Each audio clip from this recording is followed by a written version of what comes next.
आइए आइए आइए इंस्पेक्टर साहब। कैसे हो अजीत? फिर कोई व्योमकेश के कारनामे की कहानी छपी? अरे वो तो छपती रहती है, लेकिन आप ये बताइए कि आज आप रास्ता कहाँ से भूल गए? व्योमकेश के पास कोई रास्ता भूल कर नहीं आता, जानबूझकर और सोच समझ कर आता है। व्योमकेश है कहाँ? अरे रमनी बाबू, आप कहाँ से रास्ता भूल गए? अरे क्या बात हो गई, हंस क्यों रहे हो? हाँ? भाई हंस इसलिए रहे हैं कि जो कुछ भी मैं कहने आया हूँ उसको सुनकर कोई नहीं हंस पाएगा, इसलिए पहले से ही माहौल को हल्का कर रहे हैं। अच्छा, क्या बात हो गई? बैठिए। एक अजीब सी पहेली है साहब।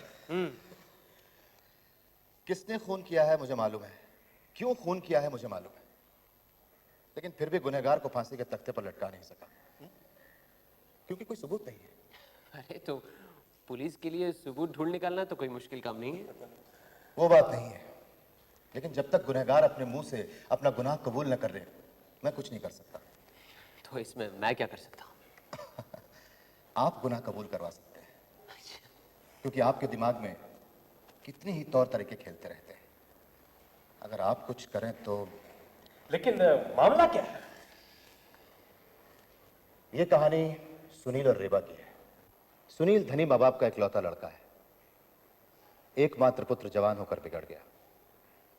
लड़के को सुधारने के लिए बाप ने उसकी शादी रेबा नाम की एक सुशील लड़की से कर दी, लेकिन कोई खास फायदा नहीं हुआ। रेबा सुंदर तो है ही, पढ़ी लिखी होने के साथ साथ चतुर और बुद्धिमान भी। शादी के बाद अपने पति के रवैये को देखकर वो उससे कटकर रहने लगी और अपने ससुर के कारोबार में उनकी मदद करने लगी।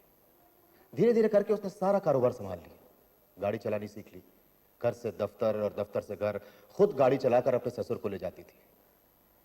कुछ समय बाद ससुर का देहांत हो गया। देहांत के बाद पता चला कि उसके ससुर ने सारी संपत्ति और कारोबार रेबा के नाम वसीयत कर दी थी।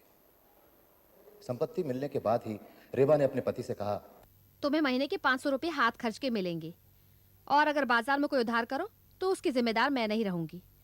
मैंने ये खबर अखबार में भी छपा दी है। हाँ, अखबार में तुम्हारा ही नोटिस पढ़ रहा था। तुम्हें कुछ कहना है? नहीं, कहना तो कुछ नहीं है। पिताजी की मौत से पहले बाजार से कुछ उधार लिया था। वो सब मैंने चुका दिया है, और कुछ आएगा तो भी उसे चुका दूंगी, लेकिन आज के बाद नहीं। बस बस, फिर ठीक है। मुझे कुछ और नहीं चाहिए। मेरे लिए तो 500 रुपए काफी हैं। और मैंने 4 नौकरों की छुट्टी कर दी है। सिर्फ अन्ना रहेगी, वो सब रसोई का काम संभाल लेगी। जब तुम्हें जरूरत हो तो खाना वगैरह मांग लेना, और तुम्हें अगर अपने लिए नौकर रखना है तो अपने खर्चे से रख सकते हो। नहीं, मुझे कोई जरूरत नहीं है। ऊपर से सुनील सीधा साधा लगता है, लेकिन अंदर से महाधूर्त और चालबाज है। जब उसने देखा कि उसके बाप के मरने के बाद उनकी सारी संपत्ति रेबा के नाम हो गई है, तो उसने रेबा से कोई झगड़ा वगैरह नहीं किया। सारी बातें चुपचाप मान ली और ज्यादातर घर पर ही रहने लगा। मुझे यकीन है कि वो हर समय यही तदबीर करता होगा कि कैसे अपने पिता के जायदाद का मालिक बने। दोनों बहुत कम साथ साथ रहते हैं। दोनों के सोने का कमरा भी अलग है। एक दिन दोनों ऐसे ही साथ में थे।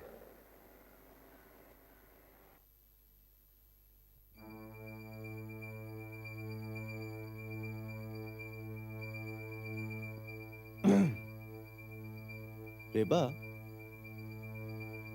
मैं कह रहा था कि तुमने हमारे घर के सामने किसी आदमी को चलते फिरते देखा है?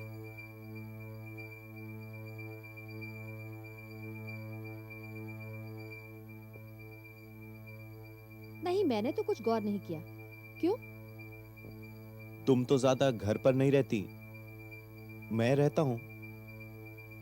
कुछ दिनों से देख रहा हूं कि एक आदमी हमारे घर की ओर ताकता हुआ चला जाता है, और फिर वापस आता है, और फिर ताकता हुआ चला जाता है।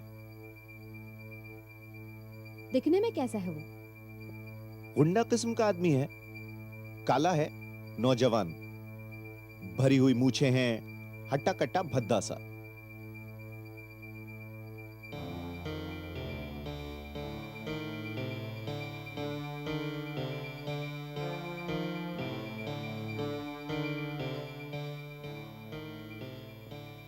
कल सुबह तुम पुलिस स्टेशन जाकर एक रिपोर्ट लिखवा दो। हमारी ये जगह कुछ दूर और सुनसान है। और अगर सचमुच कोई गुंडा किस्म का आदमी है तो पुलिस को आगाह कर देना अच्छा है। घर की मालकिन तुम ही हो, तुम ही पुलिस को इत्तला दो तो ज्यादा अच्छा होगा। और फिर वो इंस्पेक्टर भी तो तुम्हारी जिले का है, तुम्हें पहचानता भी है। लेकिन मैंने उस गुंडे को देखा ही नहीं है। अगर मुझसे कुछ हुलिया वगैरह पूछ लिया तो मैं क्या जवाब दूंगी?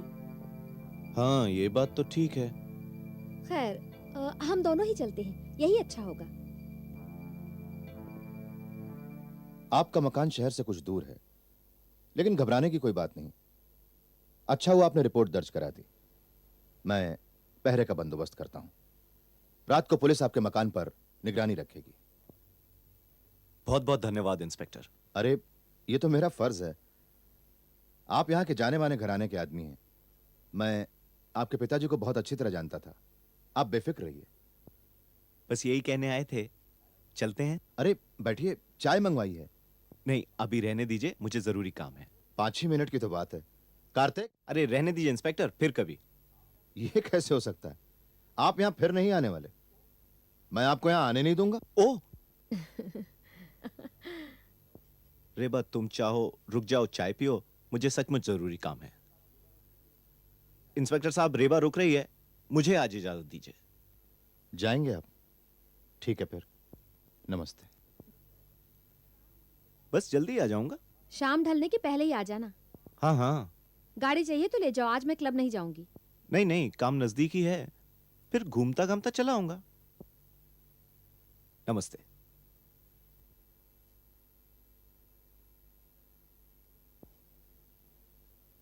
बहुत डर गई हो।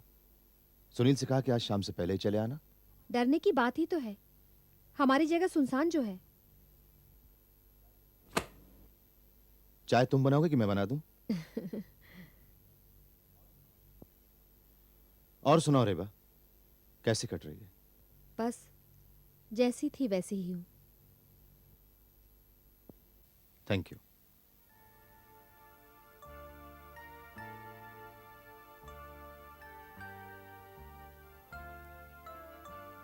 क्यों अपने आप को सजा दे रही हो?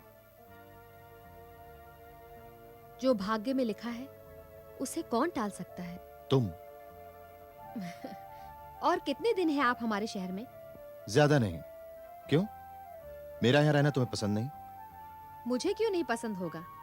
आप हैं तभी तो हम शिकायत लेकर सीधे आपके पास आए हैं। वो तो कोई दूसरा इंस्पेक्टर होता तो भी तुम आती। शायद नहीं भी आती, उन्हीं को भेजती। मैं चलती हूँ। तुम्हें भी कोई जरूरी काम है? नहीं, ये बात नहीं, फिर भी जाना चाहिए। आप जरा ख्याल रखना। जरूर, और कोई खास बात हो तो इत्तला करना मुझे। ठीक है।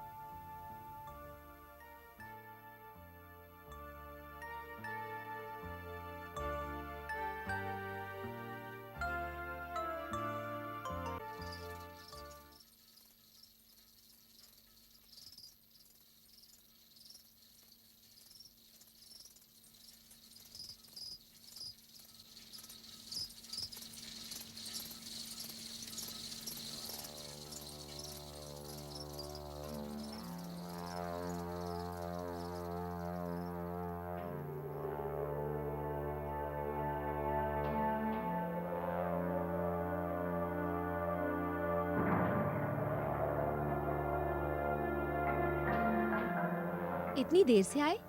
हाँ? क्या हुआ, घबरा क्यों गए? नहीं, वो तुमने इस तरह से कभी पूछा नहीं ना, इसीलिए। तुम ही तो कहते हो कि रात को कोई गुंडा हमारे घर को ताकता रहता है। ऐसी सूरत में रात से पहले घर आना ठीक नहीं है। हाँ, वो खैर 8 ही तो बजे हैं। आइंदा जल्दी घर आ जाया करूंगा। और वैसे भी मैं जाता ही कहाँ हूं। तुम आज क्लब नहीं गई? नहीं, मन नहीं हुआ।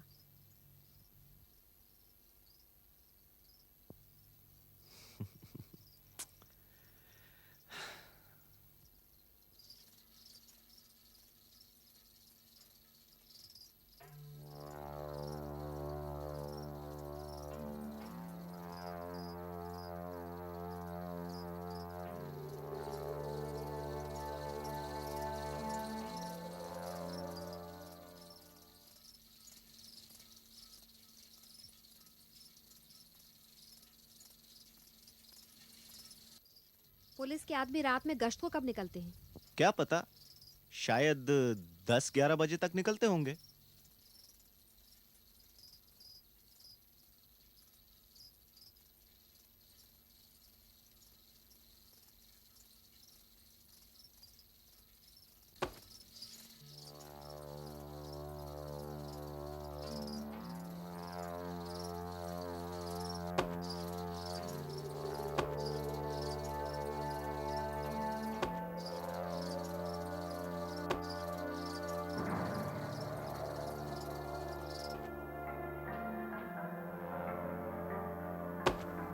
लगता है वही आदमी है जिसे तुमने देखा था। हाँ,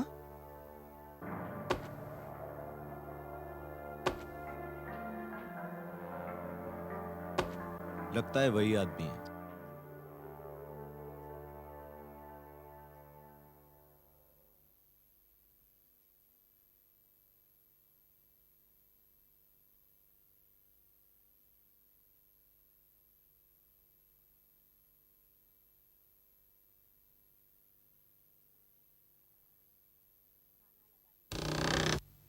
खाना लगा दिया है।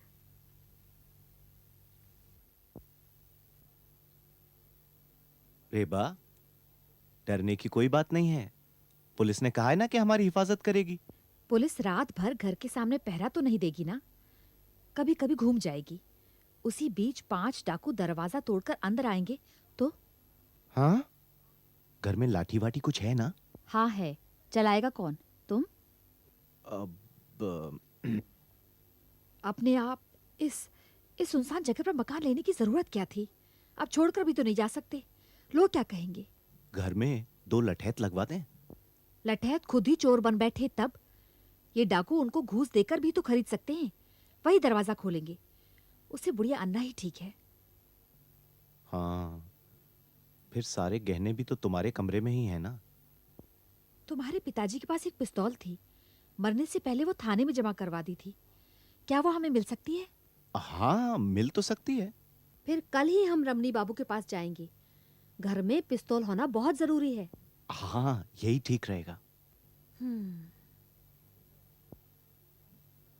चलो अब खाना खा लें। आइए आइए, खैरियत तो है। नमस्कार। नमस्ते। 6 महीने पहले जब मेरे ससुर गुजर गए थे, तब हमने उनकी पिस्तौल पुलिस स्टेशन में जमा करवा दी थी। क्या वो हमें मिल सकती है? यहाँ पर जमा करने की रसीद है? हाँ, हाँ है। हाँ है।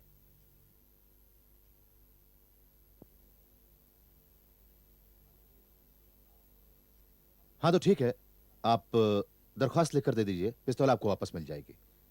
लाइसेंस किसके नाम पर लेंगे? आपने पहले कभी पिस्तौल चलाई है? नहीं नहीं, मुझे ये सब नहीं करना है। लाइसेंस इनके नाम दीजिए। सुनील बाबू, आपने पहले कभी पिस्तौल या बंदूक चलाई है? नहीं। हाँ हाँ हाँ हाँ, बहुत दिनों पहले पिताजी की पिस्तौल छुपाकर 4-5 बार गोली चलाई थी।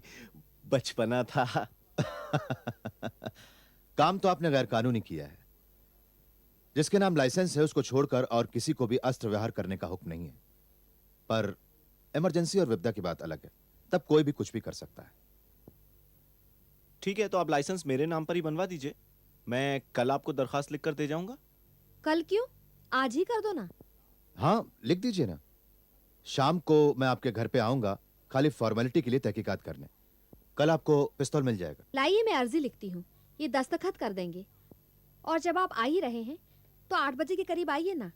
उस वक्त वो गुंडा वहां से गुजरता है। हाँ। ये लीजिए।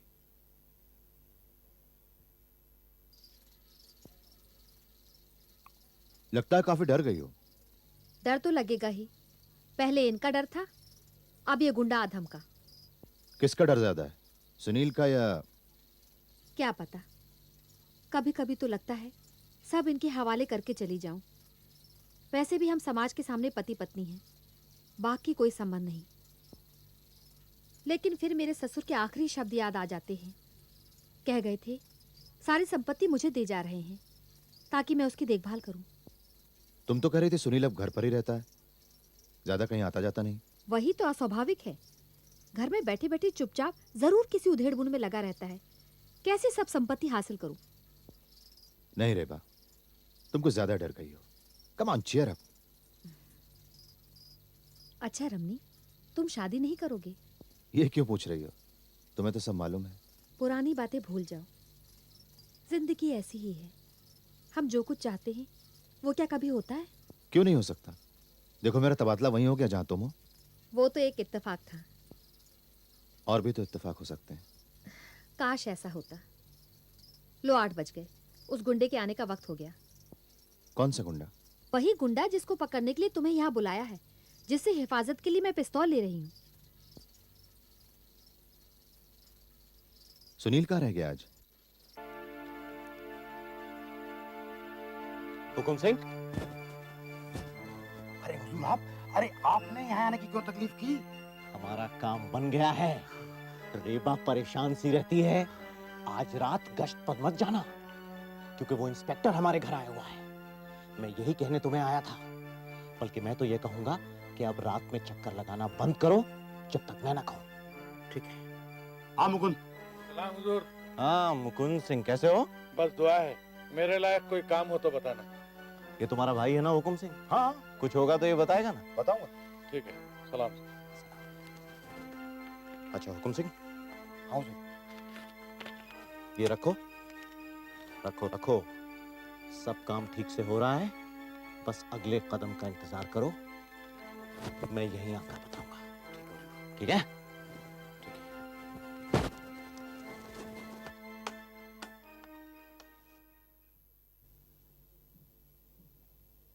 पुलिस स्टेशन से पिस्तौल और लाइसेंस तो मिल गया। रमनी बाबू ने सचमुच हमारी मदद की है। रास्ते में दुकान से कारतूस भी खरीद लाया। अरे हाँ, ये कारतूस की रसीद है और ये है लाइसेंस। इस सबको तुम अपने पास रख लो हिफाजत से। इसे मैं क्या करूंगी? तुम ही रखो, जरूरत पड़ने पर तुम्हें ही इस्तेमाल करना पड़ेगा। मैं रखूं? हाँ, लाइसेंस भी तुम्हारे नाम है। मैंने इंस्पेक्टर से यही कहा था।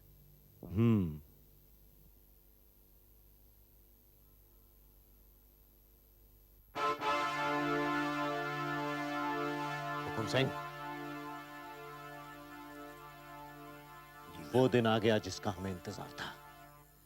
आज रात ठीक 8 बजे हमारे घर पर जाना, दरवाजा खटखटाना और समझ गए ना? समझ गया हुजूर, समझ गया।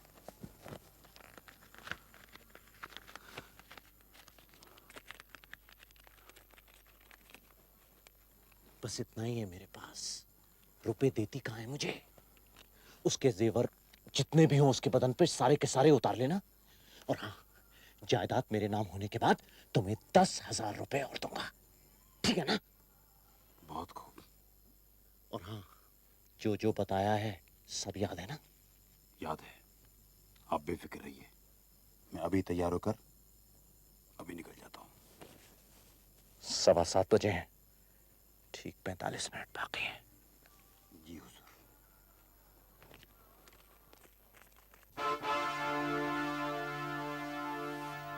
चलो, सुनकर अच्छा लगा। अब तुझे डर वर तो नहीं लगता? हाँ रेखा, क्या बताऊं, 2 हफ्ते पहले मेरी क्या हालत थी। इस वक्त से मैं परेशान होती थी। रास्ते में वो गुंडा अब आया अब आया। अब तो तुझे डर नहीं लगता? अब तो सब ठीक है। चलो चलते हैं। अच्छा।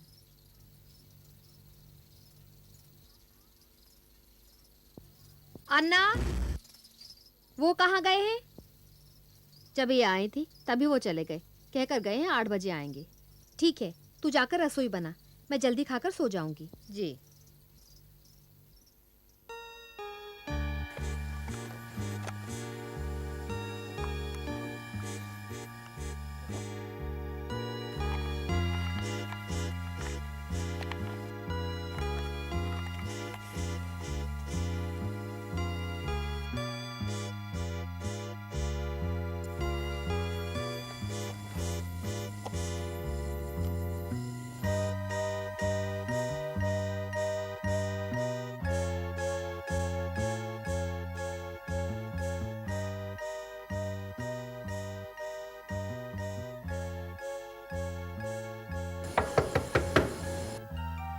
अन्ना, तुम जल्दी से खाना लगा दो। मैं दरवाजा खोलती हूँ।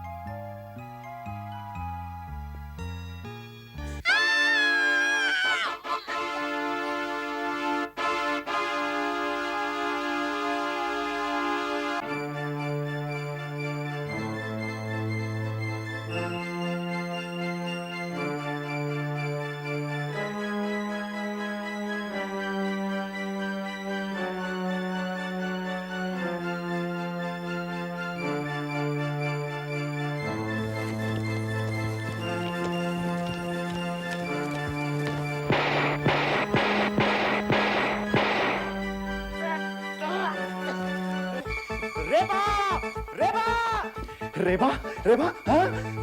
ए अन्ना अन्ना ये रेबा को क्या हो गया?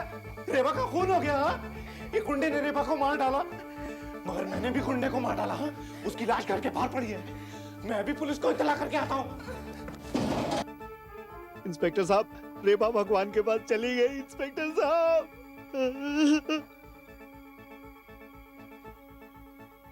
तुमने खूनी को खून करते हुए देखा? कब और कैसे? बताओ। मैं रसोई में थी, चीख सुनकर मैं बाहर आई। मैंने देखा एक खूंखार आदमी मालकिन का गला घोट रहा है। मैं बहुत डर गई, मेरे मुंह से आवाज तक नहीं निकली। फिर किसी तरह रसोई के अंदर जाकर मैंने कुंडी लगा दी। मुझे ऐसा लगा वो आदमी मुझे भी मार डालेगा। आप तब कहाँ थे? मैं भी घूमने निकला हुआ था। घर के पास आकर मैंने भी चीख सुनी। भागता हुआ मैं यहाँ आया तो मैंने देखा कि घर का दरवाजा खुला हुआ है और एक आदमी घर से बाहर निकल रहा है। मेरा सर चकरा गया इंस्पेक्टर, और मैंने तमाम गोलियां उसके सीने में उतार दी और घर के अंदर आकर देखा तो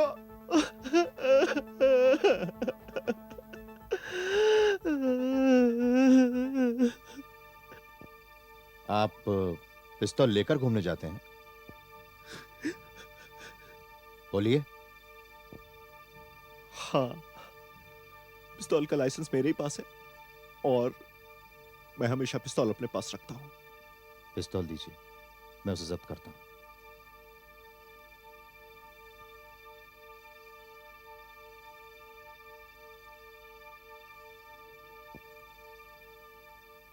तो यह है रेबा और उसके पति सुनील की कहानी। मैंने आपको तरतीबवार सब सुना दिया, जैसा कि सब हुआ होगा। सुनील बेवकूफ तो है, लेकिन साथ साथ में अकलमंद भी है। हकीकत तो यह है कि हुकुम सिंह उसके घर में घुसा, उसने उसकी पत्नी की हत्या की और उसके सारे जेवर लूटे।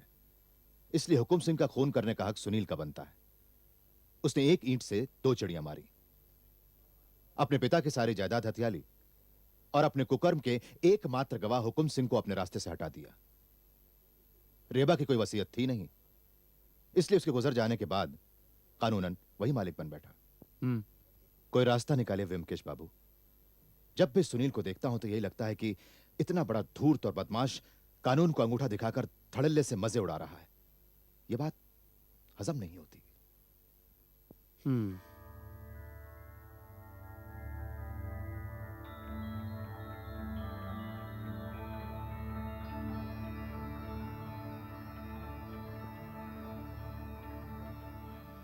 समझ लो कि रास्ता निकल गया। रेबा के हाथ की लिखाई मिल सकती है? हाथ की लिखाई? फर्ज करो कि उसने मेरा ऑटोग्राफ मांगा हो। लड़कियों की अक्सर इस तरह की कमजोरी होती है। अगर हम ये समझ लें कि रेबा ने मुझे 6 महीने पहले खत लिखा हो मेरा ऑटोग्राफ मांगने के लिए, और साथ ही साथ उसने ये भी लिखा हो कि उसका पति संपत्ति के लिए उसका खून करना चाहता है। अकस्मात अगर उसकी मौत हो जाए तो मैं उसके खून की छानबीन करूं।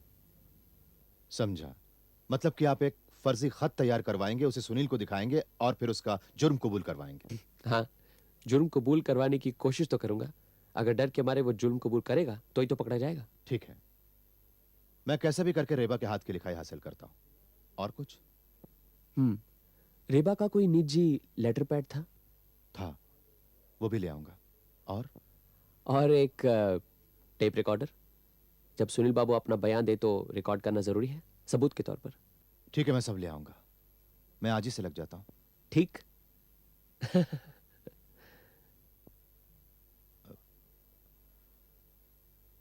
माफ कीजिएगा सुनील बाबू। अरे इंस्पेक्टर रमनी, रेबा हत्याकांड के सिलसिले में मैं एक बार फिर से आपके घर की तलाशी लेना चाहता हूं। हाँ हाँ, शौक से। बल्कि मैं तो चाहता हूं कि आप इस केस को जल्द से जल्द सुलझाएं। आओ।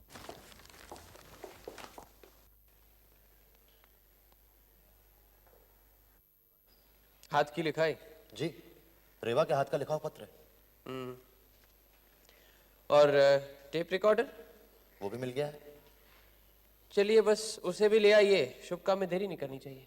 मैं आपको एक और चिट्ठी लिख कर देता हूँ, उसे आप किसी के हाथों सुनील बाबू के यहाँ भिजवा दीजिएगा। ठीक है। अजी,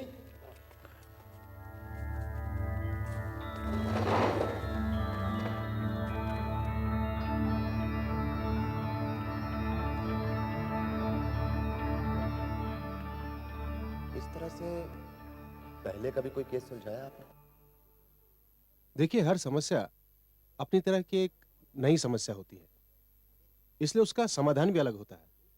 अगर एक ही तरह से केस नहीं सुलझ जाए तो फिर दूसरे तरीके अपनाने पड़ते हैं। ये सुनो तो। प्रिय सुनील बाबू, आपकी पत्नी से जान पहचान पत्रालाप से हुई थी। सुना है उनका स्वर्गवास हो गया। सुनकर बहुत दुख हुआ। मैं कुछ दिनों से इस शहर में एक डाक बंगले में रह रहा हूँ। अगर आज शाम को 5 बजे डाक बंगले में आकर मुझसे मुलाकात करे तो आपकी पत्नी ने जो मुझे आखिरी चिट्ठी लिखी थी वो आपको दिखा सकता हूँ। ये चिट्ठी आपके लिए बहुत महत्वपूर्ण है। नमस्कार, ब्योमकेश बख्शी। इस चिट्ठी को आप सुनील बाबू के पास भिजवा दीजिएगा, लेकिन इतना ख्याल रखें कि जैसे भी आप भिजवाएं उन्हें ये पता ना चले कि मैं पुलिस से जुड़ा हुआ हूं। ठीक है, मैं चलता हूँ। अच्छा।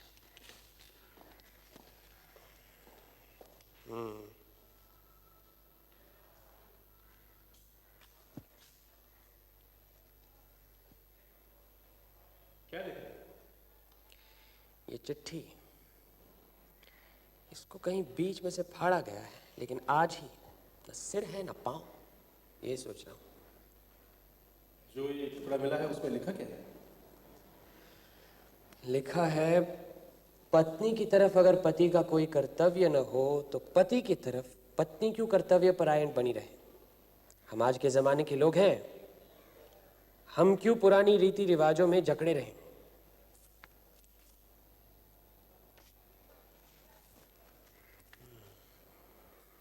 ये चिट्ठी रेवा ने शायद अपनी किसी सहेली को लिखी हो और वहीं से रमणी बाबू ने चिट्ठी ली हो सकता है कि वो सहेली अपना परिचय नहीं देना चाहती हो सकता है, नामुमकिन तो नहीं। चलो रेवा के हाथ की चिट्ठी लिखते हैं।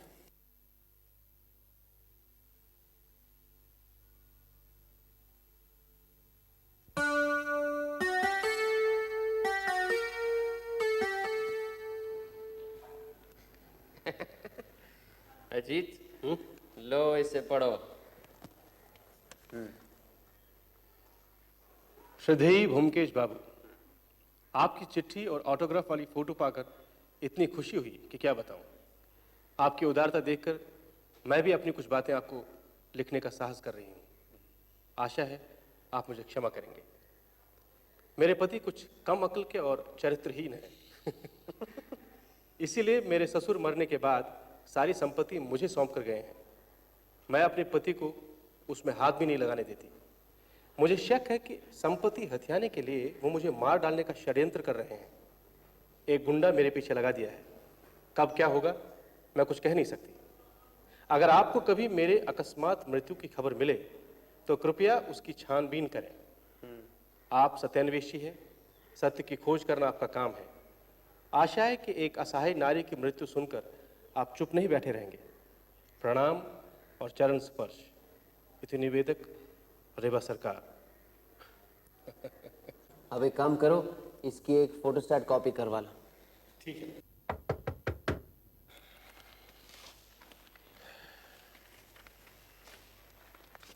अरे आइए आइए इंस्पेक्टर, आइए। आ जाओ वीरेन, तुम अंदर वाले कमरे में जाकर सब फिट कर दो। जी सर। फिलहाल तो सब ठीक ठाक है। आपने चिट्ठी भिजवा दी? भिजवा दी है, वो अब जरूर आएगा।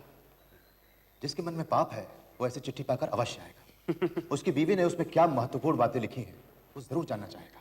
सर कुछ बोलिए, टेस्टिंग करना है। हेलो हेलो, आज शाम 5 बजे सुनील सरकार गिरफ्तार होने वाला है। धन्यवाद व्योमकेश बाबू। आपको क्या करना है मैं आपको बता देता हूँ। आप और बीरेन उस बेडरूम में छुपे हुए होंगे ताकि सुनील बाबू को यह पता न चले कि पुलिस भी इसमें शामिल है। अजीत बाबू और मैं यहीं बैठक में होंगे। जब सुनील बाबू आएंगे, जब वो अपना बयान दे रहे होंगे, तो आप उचित वक्त पर चले आइएगा।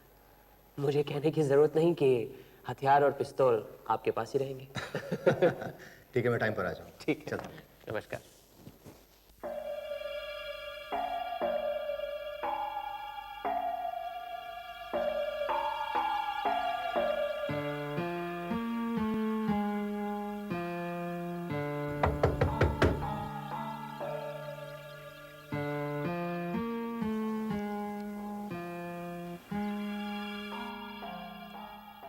व्योमकेश बाबू, सुनील बाबू, आइए आइए।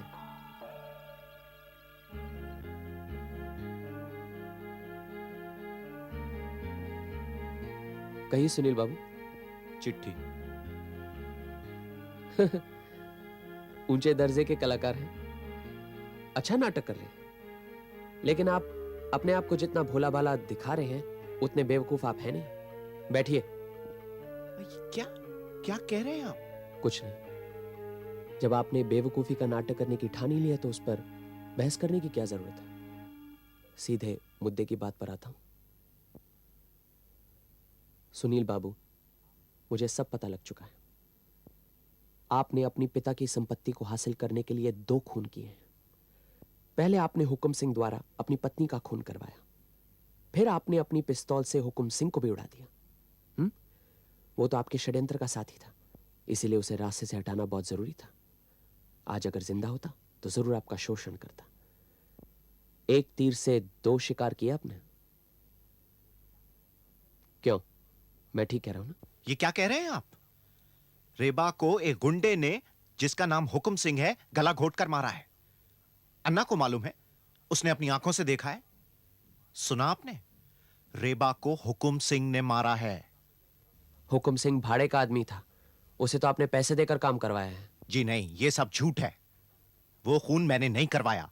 रेबा मेरी पत्नी थी, मैं उससे प्यार किया करता था। रेबा से आप कितना प्यार करते थे, इसका सबूत मेरी जेब में है। रेबा की चिट्ठी, वही तो देखने आया हूं। जरा दिखाइए क्या लिखा है उसने आपको। इसे फाड़ने की कोशिश मत कीजिएगा। ये फोटोस्टैट कॉपी है, असली चिट्ठी मेरे पास सुरक्षित है।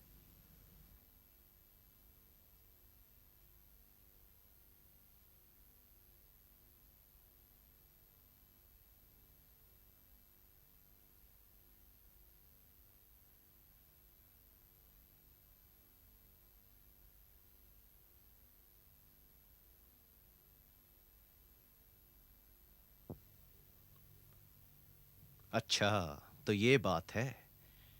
ये तमाम कारस्तानी इंस्पेक्टर रमनी की है। मुझे फंसाने की साजिश की जा रही है।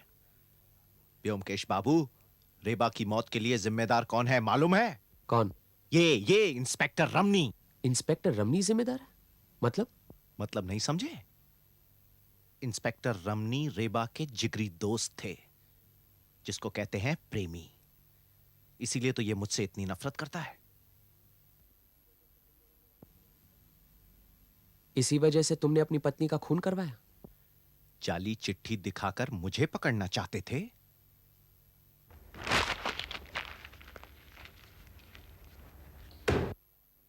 मगर सुनील सरकार को पकड़ना इतना आसान नहीं है। अगर हिम्मत है तो मुझे गिरफ्तार करिए, फिर मैं भी देखता हूं। कानून मुझे भी आता है।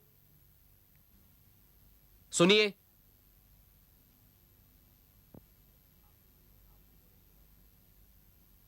आपने मेरे सवाल का जवाब नहीं दिया।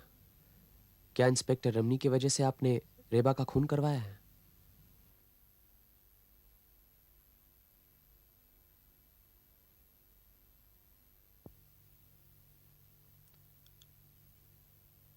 हां, इसी वजह से।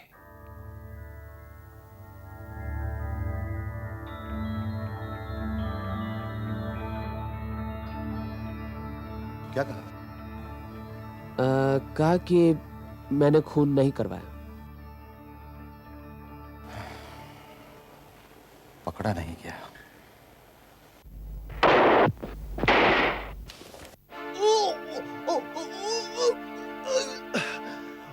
मुकुंद सिंह।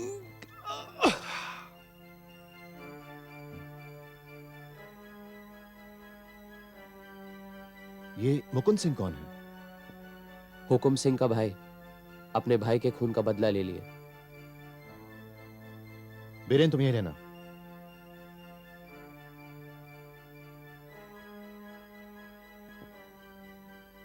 सुनील ने कानून को धोखा जरूर दिया, लेकिन होनी को टाल नहीं सका। कभी कभी गुंडे भी नैतिक समस्या को सुलझा देते हैं। एक समस्या का तो समाधान हो गया, लेकिन साथ ही साथ एक समस्या और पैदा हो गई है। मुकुंद को पकड़ना है। मेरा काम अभी खत्म नहीं हुआ व्योमकेश बाबू। सुनील का आरोप तो सच है ना? क्यों? जी हाँ, मैं और रेबा एक ही शहर में रहते थे, एक ही मोहल्ले में। हम एक दूसरे से प्यार भी करते थे। वह एक अमीर घराने की लड़की थी। उसके बाद उसकी शादी इस राक्षस से हो गई। इत्तेफाक से मेरा तबादला इसी शहर में हो गया। मेरी रेबा से 2-1 मुलाकातें भी हुई, लेकिन सुनील को इस बात का पता चल जाएगा, ये हमने सोचा भी नहीं था। न मैंने न रेबा ने। फिर रेबा के गुजर जाने के बाद मेरे दिल में बदले की आदत उठी। मैंने आपकी मदद भी ली, लेकिन वो जो चिट्ठी का टुकड़ा दिया था आपने, वो चिट्ठी रेबा ने आपको लिखी थी? जी हाँ, हमारी मुलाकातें ज्यादा नहीं हुआ करती थी। वो अक्सर चिट्ठियां लिखकर मुझे अपना मन हल्का कर लिया करती थी। खैर, अब वो टेप रिकॉर्डर में दर्ज किए बयान का क्या करें? क्या किया जाए, मिटा दीजिए।